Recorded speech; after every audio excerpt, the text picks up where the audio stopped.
Hello mga moms! So ayun na nga, tulad pa rin ng dati, kung ano yung ating daily routine, ayun at yun pa rin ang aking ginagawa everyday.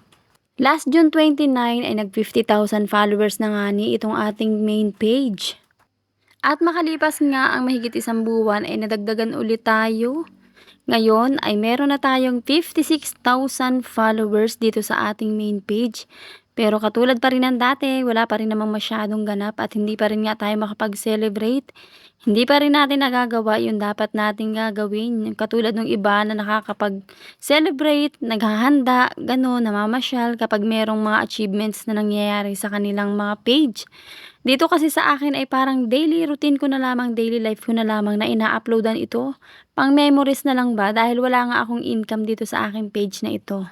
Doon naman sa aking kabilang page yun, kahit papaano naman ay nag-i-income nga ako doon.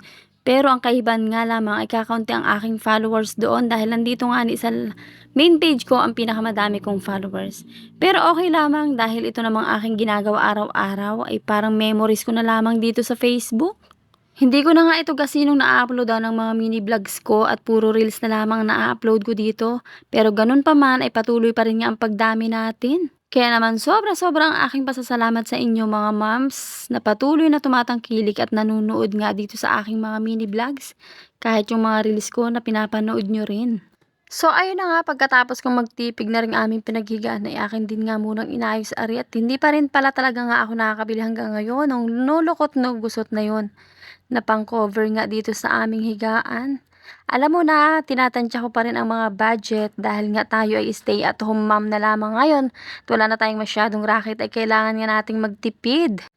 Kailangan nating unahin ang mga bilihin na kailangan kaysa dun sa gusto lang natin.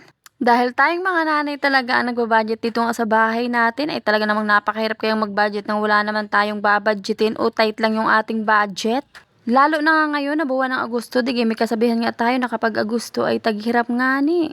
Marami din nga nagsasabi sa amin na napakaganda daw nga nitong aming bahay at meron din nga ilan-ilan na nagsasabi na ako daw nga ni ay ang ambag ko lamang ay yung sarili ko. Para sa mga hindi nakakaalam, itong bahay nga po namin, ito ay pinaghirapan naming mag-asawa at hindi lang pera ng asawa ko ang naigastos dito para sa inyong mga marites kayo, charot. Anyways, kahit naman ito ay gastos lamang ng asawa ko, kung sakali lang ha, wala na din naman pakialam talaga yung ibang tao dahil kaya ka nga nag-asawa. Siyempre, asawa mang magpuprovide sa'yo. Swerte na nga lamang ni Daddy Engineer kasi kahit pa paano ay nakatulong ako sa kanya sa pagpupundar namin itong aming bahay na ito. Sa totoong buhay, kahit ako'y nandito lang sa bahay, napakahirap ngang ma-judge ng ibang tao kapag ikaw ay walang ini-income sa bahay ninyo. Pero wala na tayong magagawa sa mga marites na yan, kaya ang isipin na lang natin ay yung pamilya natin kaysa pa nga makipagtalo sa mga yan. Bye-bye!